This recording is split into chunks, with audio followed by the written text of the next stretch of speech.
Welcome to the Healthcare Security Cast, the podcast dedicated to healthcare security, safety, and emergency management. If you are involved with a healthcare security program or desire to be, this podcast is for you.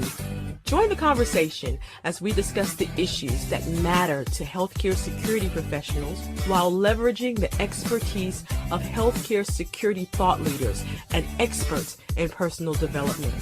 And now, here's your host, Brian Hamilton.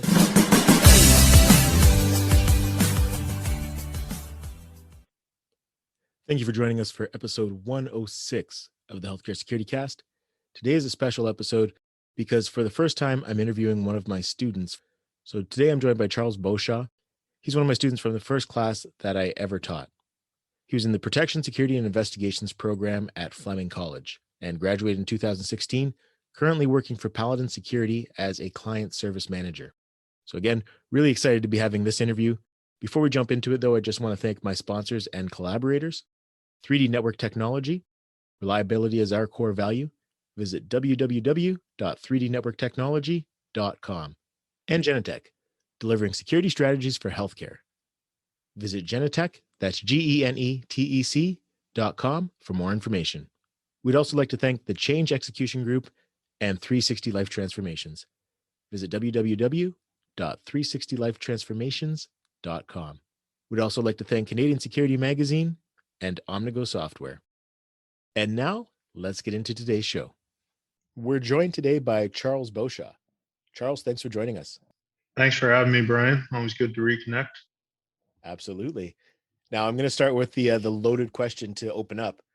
Who is Charles Boshaw? Thanks for the tough question early in this meeting, Brian. So, a little bit about me. I came from, I guess, a rougher upbringing. Didn't have a whole lot of support. My initial thought process when I got older was, I was just going to go into the trades, and that was it. Didn't really have a big plan in life. I went into the trades early when I was fresh out of high school and didn't really have a plan. Or quickly, I realized that trades weren't for me. I wasn't being challenged to a degree that I felt like was required for me to be satisfied with my day-to-day work. Ever since I was young, I guess I always wanted to become a police officer. So when things didn't quite work out the way I wanted to with the trade stuff, I saw it as an opportunity to go to school. And my thought process there was, most people wanting to become a police officer look to security first to get that experience. So that was my thought process. I wanted to go into school, take a security geared program to move up the ranks fast, get as much experience as possible, and move on to policing or nuclear security, special constables, something along those lines. I went into school and I was not the greatest student. I was not fully present when I was in class. It just wasn't a priority for me. I had a bit of a chip on my shoulder being a little bit older than the rest of my classmates because I had worked a few years in the trades. No one was going to tell me how things were. It wasn't until my last semester that I was able to really connect with some of my educators and see the potential for opportunities within security to a degree that I didn't totally consider originally.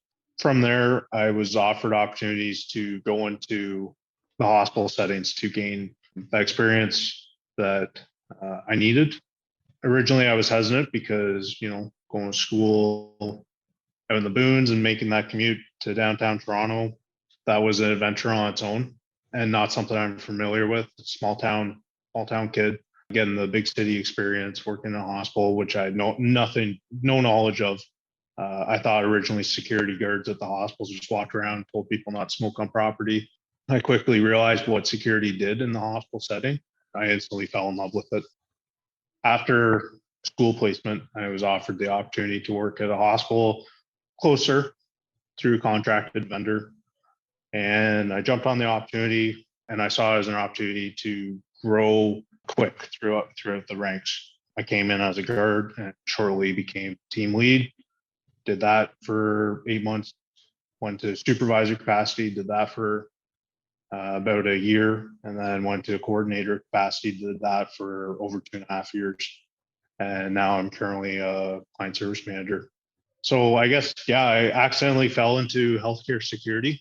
It was not something that I really considered when I was looking at what my options were for security. Like I said, my thought process was I was going to finish school. Again, having not been a very great student at the start, I was just going to finish school and go right into nuclear security or special constable or something. That was it. Like, no questions asked. But I developed a passion for helping people and felt really humbled to be able to protect vulnerable individuals and those who are servicing the vulnerable individuals. Like I said, it was a very humbling experience. It's a very humbling experience, being able to protect those who can't always protect themselves, especially in a healthcare facility. So I definitely consider myself a healthcare specialist. I've also taken on opportunities working events, and recently I've also taken on post-secondary. I'm getting that experience in what post-secondary security looks like. Not something that, again, up until my current position, I ever really considered, but I'm quickly learning, just different aspects and visions that can be applied to the security industry as a overall organization, but as well, I'm able to translate different experiences and I guess skills from my healthcare and event settings to my now post-secondary environment that I'm overseeing. So a little bit about me. Summarize it. Like I said, I fell into healthcare security by accident, and it's definitely a passion of mine. Awesome. Now, I want to circle back to your education because you said something there that kind of stuck out for me. And just in full transparency, Charles was one of my students at Fleming College. You said it was during that home stretch, really, when you're getting closer to graduation when things clicked for you.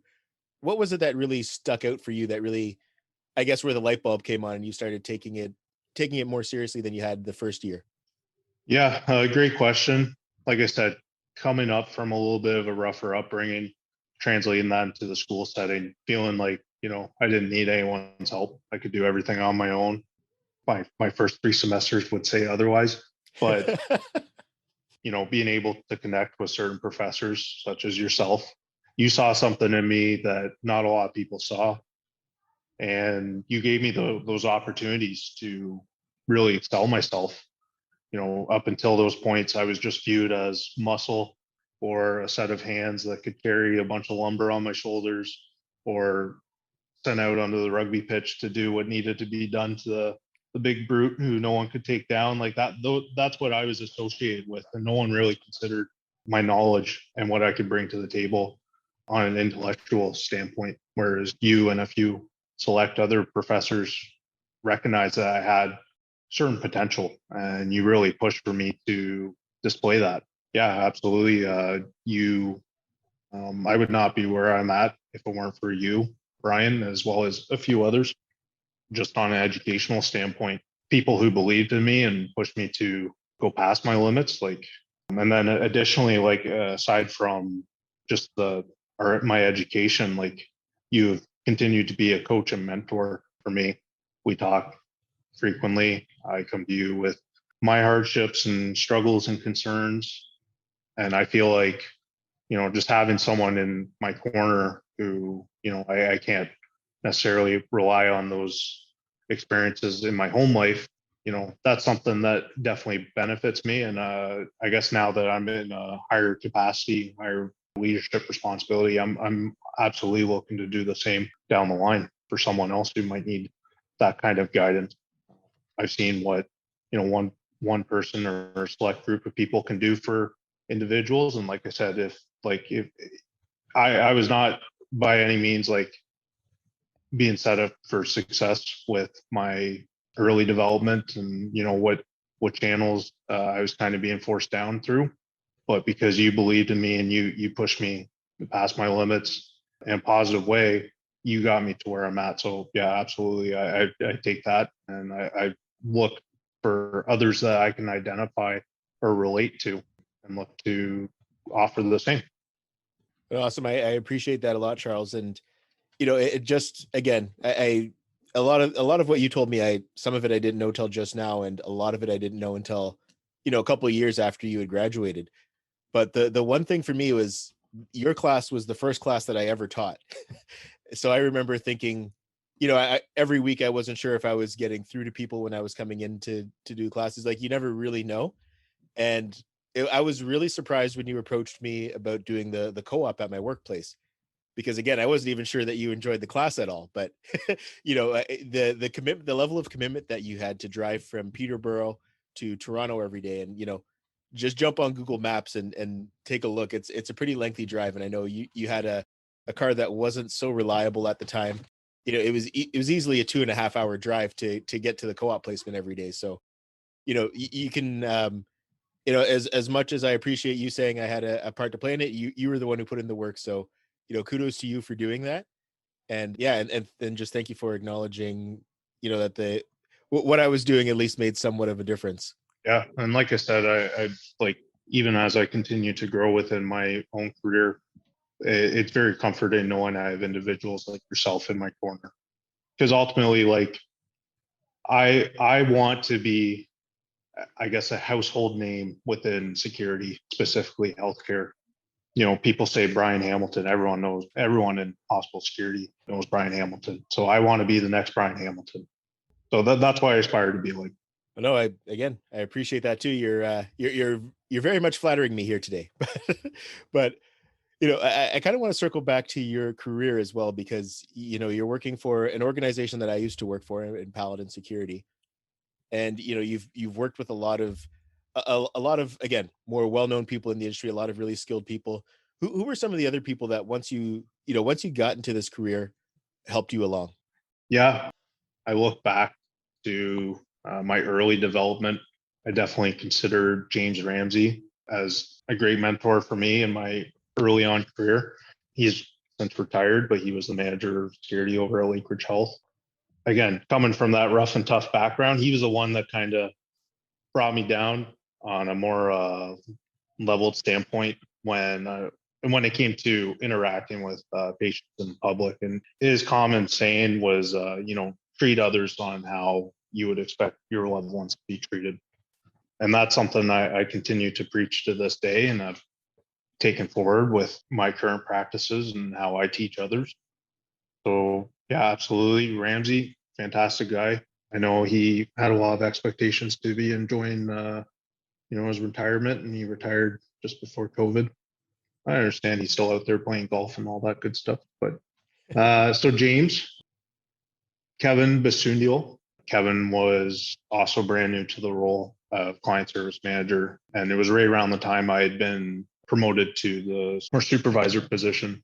So him and I together, we helped learn our own roles. Since there, like, Kevin has absolutely taken me under his wing.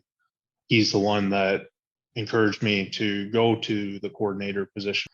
And since then, he's been also a very, very good mentor, someone I can heavily rely on. And, he's not just a work resource. Kevin and I do have a good friendship, and I absolutely look up to him. He's another person. I say Brian Hamilton, that's a household name in healthcare security. Kevin Bissondyal is another one. I want to be just like Kevin.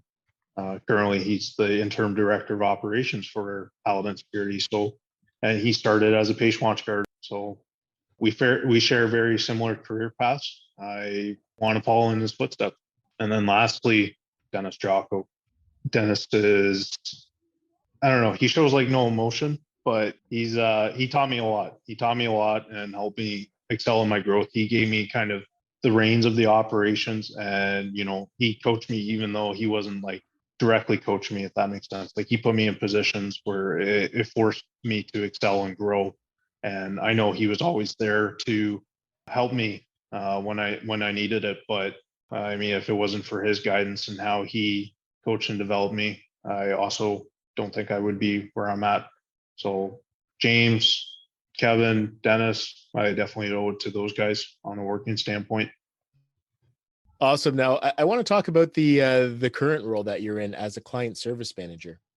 Now, for anybody who's looking at growing their career in healthcare security, that might be a frontline officer. I guess what is the day in the life of a client service manager? So I guess for me, like for me to be successful in my current position as the client service manager, I would say to have an overall grasp and understanding of, I guess, overall security functions, and that starts with the guys on the ground level as security guards, team leads, supervisors, coordinators, dispatchers, having just a well-versed overall view and understanding of what those guys are interacting with and dealing with on a daily basis. I think that's probably one of the big components of my role because, I try to be a teacher. I take very much, the similar approach to how you empower people. So when guards and staff come to me with questions or concerns or issues, I look to challenge them in a way that can help them grow and develop and overcome whatever battle they're going through, whether it's an actual situation on site or long-term project planning stuff. So yeah, it's working closely with our security staff and identifying leaders within our departments and succession planning and looking to identify who the next client service managers, coordinators, et cetera, are going to be within the company. And then additionally, it's working with the clients and ensuring their satisfaction because ultimately we are providing a product, and that is security services and guards, right? So kind of correlating the two, going back to, empowering guards and development and all that stuff, that definitely translate into client satisfaction because, you want your guards to succeed so you can keep clients happy, make them look good, right? Never want to create any issues. So always looking for ways to mitigate any ongoing concerns or developing new processes and policies, building programs, structuring a lot of back end stuff. But just, with it all comes together. So guards, clients, client service managers, we all come together with one common goal, and that's ultimately to, protect whatever facility we're in, right? And help those who are vulnerable and need help. Awesome. Now, I'd like to get your insights just on this topic. Just given your time in the industry and where you're coming from, where do you see the industry going? Yeah, great question. I believe security is heading in a direction away from other authoritative services. We're heading towards establishing a reputation of being a customer service industry. When I started in security, like going back to what I said earlier in our discussion, I thought security was just, walk around telling people not to smoke on property. And then when I first went in and started working, it was, I had this perception that security was just the muscle behind the operations, right? They went in and needed to do what needed to be done. And I think like since then, like even in my short time working in this industry, the positive development that's taken place, very customer service, very diverse, and again, separating ourselves from other agencies, especially with a lot of the stuff going on in the world. I think security is, as a whole, the security industry is headed in the right direction to show that we're a helpful resource, right? We're the face of a population that, can be helpful, friendly, and look for ways to be inclusive within whatever environment we're working in, right? So especially considered right now, it's Pride Month. We're looking at ideas in the post-secondary environment to demonstrate that security is participating in ways to be inclusive and accepting, and really demonstrate, that we want to be approachable and helpful, and not viewed as just a threat or enforcement aspect. Going forward, yeah, I think especially like I said, right now with a lot of the bad stuff going on in the world, this is the opportunity for security to separate itself as an industry and to really enhance our customer service components and aspects like that's where I see security going. Yeah, no, I definitely have to agree with you there. I really see a professionalization of the security industry, especially at least in terms of healthcare anyways, because that's really what I can speak to the most. Yeah, absolutely. Like I said, I just was early on in the healthcare environments, and just going kind of back to, the Ramsay quote of, treat others on how you want your loved ones to be treated. It's definitely eye-opening when you're dealing with everyone in their own circumstances, because you never know what people are going through outside of that interaction, right? Especially in the healthcare facility. You're dealing with people who don't like, no one likes going to the hospital unless maybe you're having a kid. But in my experience, I don't think, with that exception, I don't think I've ever encountered someone who enjoyed being at the hospital, including some of the staff. But um, we're in the business of helping those save lives, right? In the hospital setting. And then in post-secondary, we're in the business of graduating students, right? And, the post-secondary account I'm overseeing, we have a lot of diversity in immigrating students coming over. And, in their home countries, they may have previously viewed law enforcement or people in a uniform as not a good thing. So when people in uniform are coming up to you and talking to you, it's not a good thing to be associated with. So, the student population we deal with, they're almost fearful to interact with security. So we have the opportunity to really help mitigate any of those negative associations.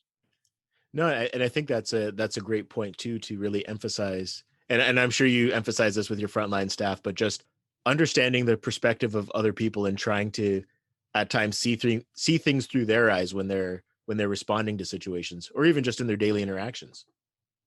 Yeah. Well, I mean, even speaking freely, before I joined security, the few times I had interactions with them, I didn't look forward to it. They weren't necessarily very helpful to me, and instantly confrontational. And I think about those moments when I go up to individuals when I need to address them. Even in my current position, when the manager needs to speak with a guard, there's usually a negative association. So my soft skills I've developed in the uniform aspect, dealing with the public, I have also translated into my management approach. When I deal with the staff, like, I want a warm and welcome environment. I don't want people to be afraid of me. I want people to be encouraged by me and see that, and truthfully, if I can do it, anyone really can. If anyone can adjust.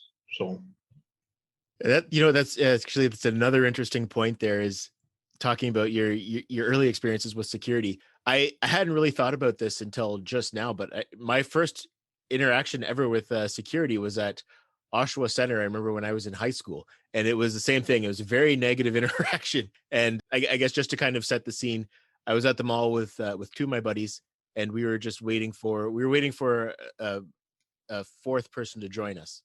So, this was before the days where everybody had a cell phone. Like, you see 12 and 10-year-olds with a cell phone now. We were like 14, 15, didn't have cell phones. So we were of the understanding we were going to meet this guy at the food court. And I remember, this may or may not have anything to do with it, but there were, it was three black guys were sitting in the food court just waiting for our fourth friend, who was a Greek guy. We had sat down for no more than 2 minutes, and someone approached us. Two security guards came over to us and said, you can't be here unless you're buying food. You guys are loitering. So we're like, okay, it's really interesting that you came to us, because there's people over here who aren't, we point, there's people all around us who were basically doing the same thing before we sat down. So to us, it was just, okay, this is interesting that they approached us versus anybody else. So we went outside, and then I remember we were standing outside waiting for this guy, because we're like, okay, he's going to come in through this entrance, so we'll just meet him here. And then they came up to us again. It was like a minute later. So it was like they followed us out, and they came and said, you can't loiter on the property at all. Okay, so we end up just leaving. But yeah, it was interesting, because none of us were troublesome young people. It was just but that was our first interaction with that was my first interaction anyways with security. So yeah, it's interesting now that I think back on that I ended up getting into the field. yeah, and you know what? Very similar circumstances with me.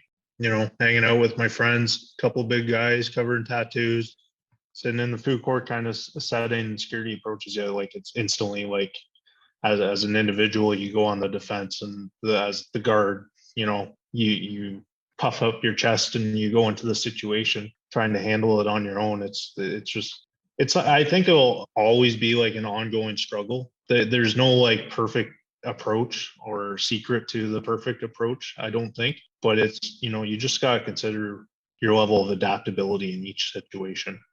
And yeah, and I think it just comes down to treating people with respect, because at the end of the day, regardless of the setting, but especially in a healthcare setting, you don't know what that person's been through up to that point. They could have gotten some of the worst news in their life. And if you're the security officer or that frontline security professional approaching them, and for no reason necessarily being difficult, the only real outcomes there is, you're going to make their day worse, or the situation could escalate where it didn't need to. Yeah. Yeah. Something to take away, like, approach everyone with that consideration that they might be going through the worst day of their life, and just be willing to adapt to whatever circumstances are being laid out, and, have a firm but fair approach, right? Like you said, everyone's human. We're dealing with people. Don't need to be like RoboCop out there telling them how it is.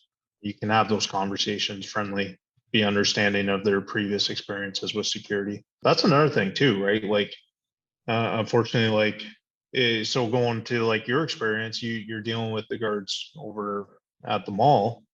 What was your net following interaction like with security? Did you see the security and be like, oh, I don't want to deal with those guys, right? And you know what? I've personally had it where I've dealt with patients.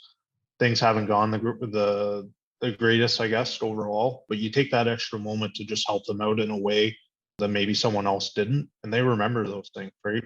It's no secret. We're working in healthcare, especially in the emerge and mental health departments. Like, there is a bit of a revolving door, and you get to work with a lot of the same people who need help and resources, right? So when you can make a positive impact on someone as a person in uniform wearing that security logo, they remember that, and they come in, they say, you know what, thanks for taking the time to go out of your way and do something that wasn't part of your responsibilities. No one else was willing to help me, or thanks for having that conversation with me, or being able to have a relatable level conversation with me. Like, it really made a difference on my last visit here. And it kind of carries forward, and ultimately makes your job easier too, right? Because now you don't have that negative association with yourself, and ideally with the rest of the people you share the same uniform with.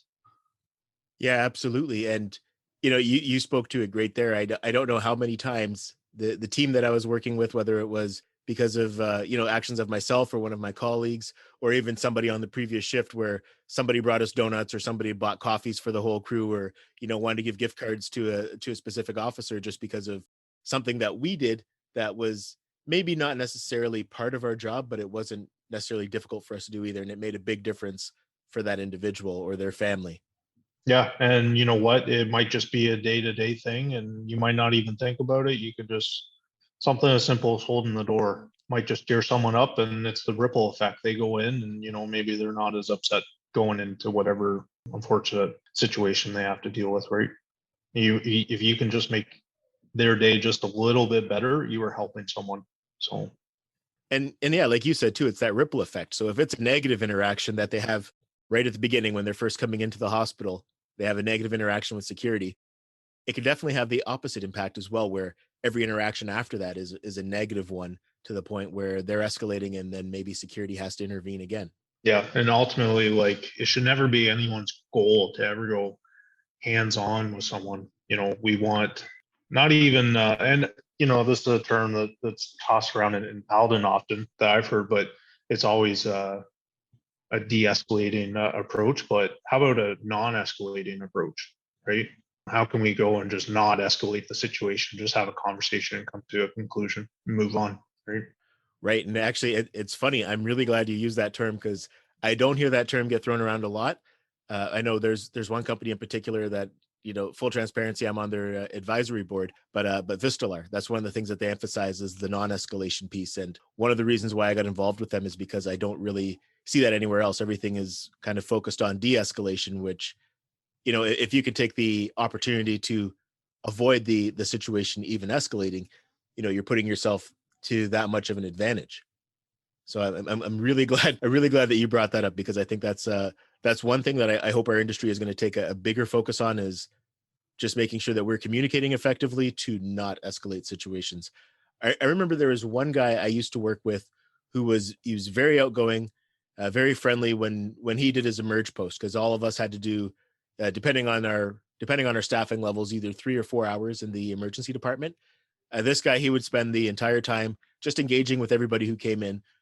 Our role was to greet everybody who came in and figure out what their business was at the hospital.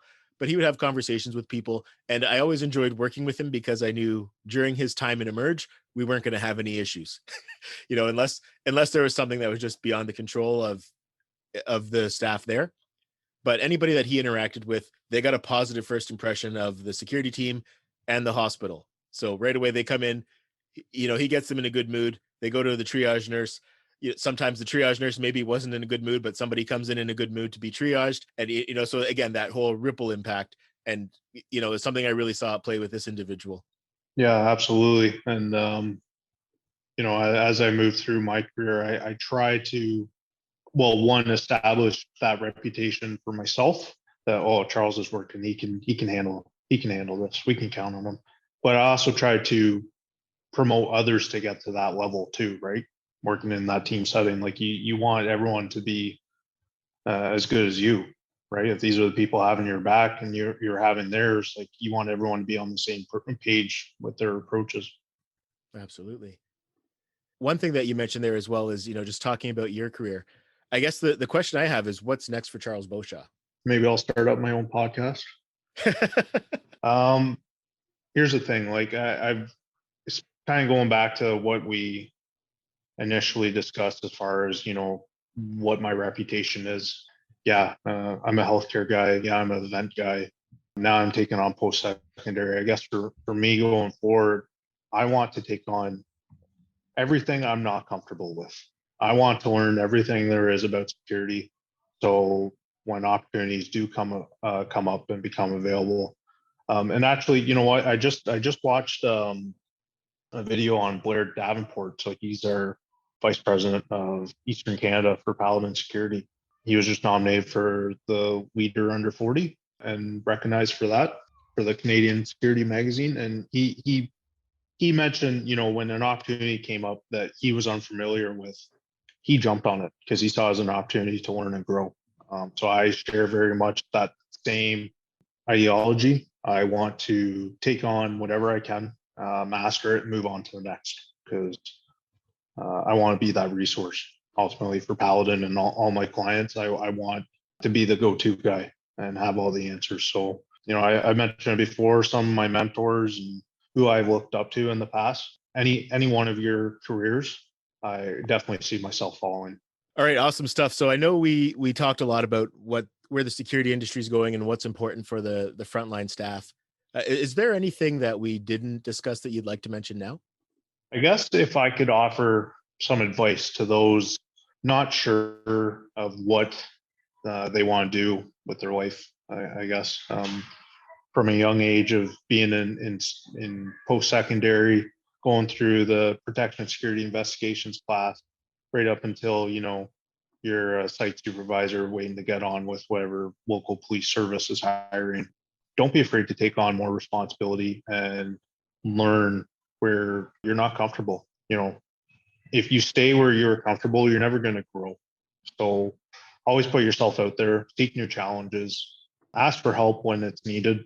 You're not alone, and guaranteed wherever organization, company you're working with, like whatever challenges you face, someone has been through it. So don't be afraid to seek help, talk to others. And that's a lot coming from me because I'm the last person that ever wants to ask for help. Very hard-headed that way. But, with our early interactions, Brian, like, yeah, if I hadn't asked for help, I would probably be back out swinging a hammer kind of thing, right? So yeah, don't be afraid to ask for help, seek new challenges, go outside your comfort zone. And you know what? Things do happen for a reason. Not to be too cliche, but things do happen for a reason. And take opportunities as they come. Awesome. Now, the one thing I'll ask you to do, because I find we get some of the best nuggets this way, the best advice. If you could go back in time, say 4 or 5 years ago, and sit down and have a cup of coffee with Charles Boshaw, then is there anything else that you would share with him in addition to that? I'd probably slap myself over the head because that's how I understood things back then. Say, get your stuff together. Just keep doing what you're doing. It's never going to be easy in life, but you learn to adapt to those hard challenges as they come up. No one's going to help you if you don't want to help yourself. So yeah, kind of falling back onto putting yourself out there and trying different things that you're not comfortable with. I would give myself that same advice.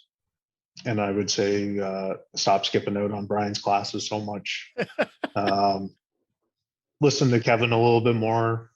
That would be my honest advice. That's good stuff. And in all fairness, you didn't. I don't remember you not being in my class necessarily. You were pretty quiet, but you were generally there. Yeah, no. Try keep this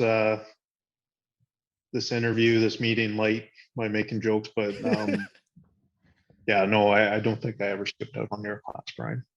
There's definitely a few that I may or may not have missed for whatever reasons, whatever I thought was maybe important back then. But the content that you were teaching, that's what really excited me about security, and just the opportunities that were there that I hadn't even really considered. I learned that all from your experiences and what you kind of pushed on to me. So.